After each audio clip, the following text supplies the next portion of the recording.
Sir कल class है।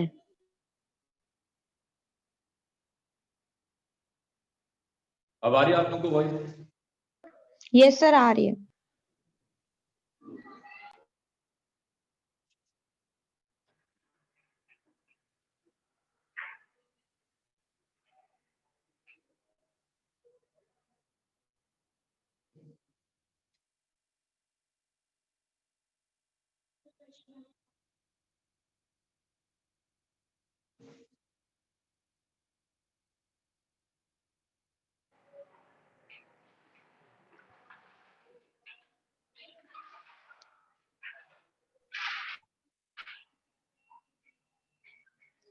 चलिए पूछिए।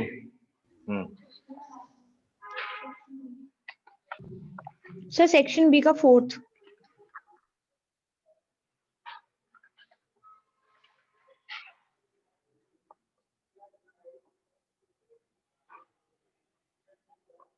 देखिए एक स्केल है जिसकी करेक्ट वैल्यू है 25 डिग्री सेल्सियस पे, और एक वुड है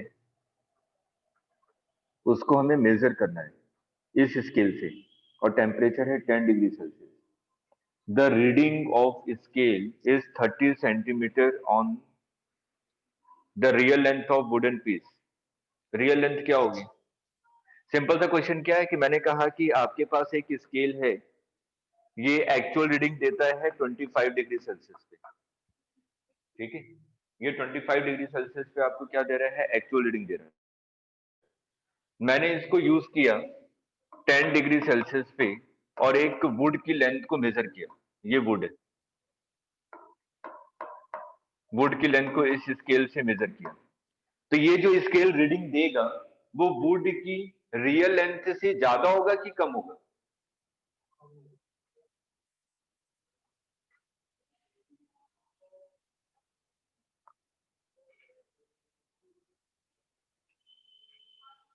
सर क्वेश्चन नहीं समझ आया। Metallic tape gives correct value at 25 degree Celsius. एक स्केल है जो कि करेक्ट वैल्यू देगा 25 डिग्री सेल्सियस पे। A piece of wood is being measured by this metallic tape at 10 degree Celsius. हमें वुड को मेजर करना है इसी स्केल की मदद से at 10 degree Celsius. The reading is 30 centimetre on the tape. ये कितनी रीडिंग बता रहा है? 30 सेंटीमीटर बता रहा है। तो जो रियल लेंथ होगी वुड की वो 30 सेंटीमीटर से ज्यादा होगी कि कम होगी?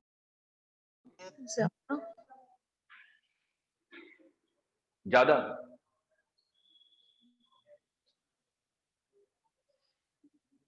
लॉजिकल क्वेश्चन है।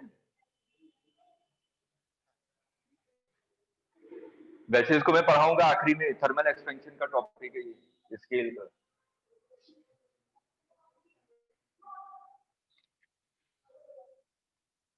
सर कल क्लास लॉजिक है?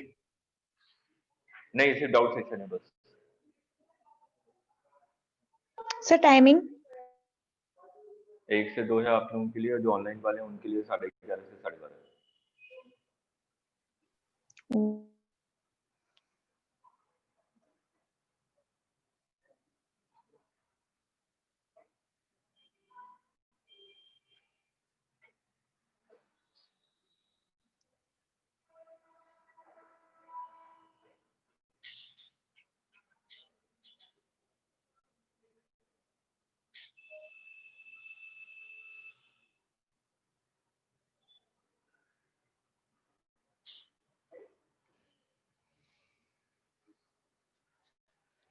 आप लोग इतना दिमाग नहीं लगा पा रहे हैं?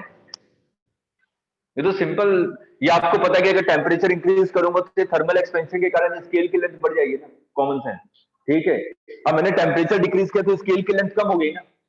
अब स्केल की लेंथ कम हो गई, कितना बता रहा है? 30 सेंटीमीटर, लेकिन एक्चुअल क्या होगा? 30 सेंटीमीटर से छोटा होगा ना। उल्टा सोचिए। Yes sir. उल्टा सोचना स्टार्ट कीजिए कि मान लीजिए कि इसने रीडिंग दी 30 सेंटीमीटर, ये तो दिया, सॉरी 30 सेंटीमीटर, ये रीडिंग बता रहा है ना कि 10 डिग्री सेल्सियस पे स्केल रीड कर रहा है 30 सेंटीमीटर की। वुड की लेंथ कितनी है? 30 सेंटीमीटर। ये एक्चुअल लेंथ तो मेजर नहीं करेगा ना, क्योंकि एक्चुअल लेंथ तो ये 25 डिग्री सेल्सियस से मेजर कर सकता है। तो अगर मैं टेम्परेचर को इंक्रीज करूं तो स्केल की लेंथ बढ़ जाएगी ना। अभी 30 बता रहा था तो स्केल की लेंथ तो बढ़ जाएगी ना। तो ये तो 30 से कम हुआ ना एक्चुअल। नहीं, अभी भी नहीं आया। तो इसको सोचिए, आ आखिरी गया क्लास सर, में आ बता गया। के रखिएगा। सर मैंने सही इस तो पे 3 बताया था क्वेश्चन फिर। अच्छे से करवाऊं। मैंने गलत बोल दिया क्या? सॉरी, कम होगा, ठीक है। वैसे हम लोग थर्मल एक्सपेंशन में इस टाइप के क्वेश्चन करवाऊंगा, मेटेलिक स्ट्रिप के भी करवाऊंगा 2-3।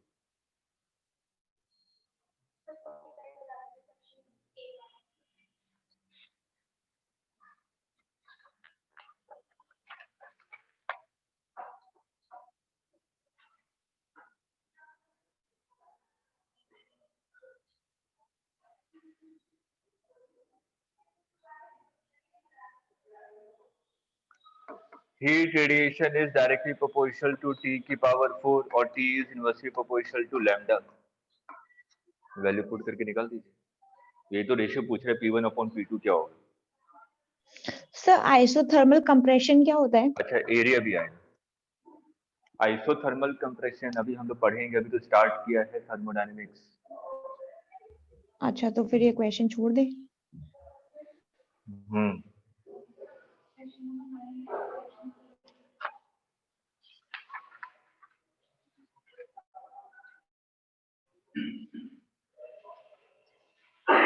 इसमें क्या बुलेट टकरा रहा है, टकराने के बाद उसकी काइनेटिक एनर्जी लॉस हो जाएगी ना, loss in kinetic energy.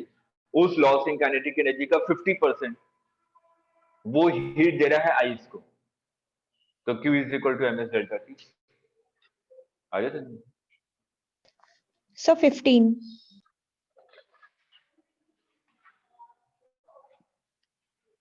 Gravitational force is required for convection,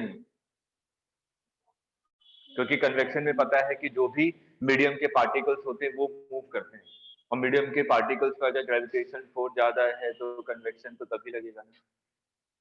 तो ग्रेविटेशन किस पे डिपेंड कर रहा है, मतलब कि जो कन्वेक्शन है किस पे डिपेंड कर रहा है? ग्रेविटेशन पे। इसलिए जो रेडिएशन होता है वो आपके यूनिवर्स में होता है, क्योंकि वहां पे मीडियम नहीं है तब भी, लेकिन कन्वेक्शन नहीं होता यूनिवर्स में। Gravitation force is required for convection.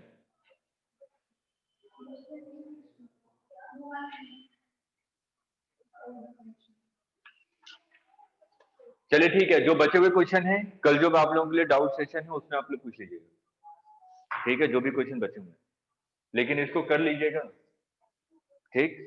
कल दोनों के लिए अलग अलग टाइम है। भावना आप लोगों का टाइम है 11:30 और आप लोगों का टाइम है 1 to 2, ठीक है। जो भी डाउट हो आप ओके लोग सर, पूछ लीजिएगा। Thank you sir. ठीक है। Thank you sir. ओके।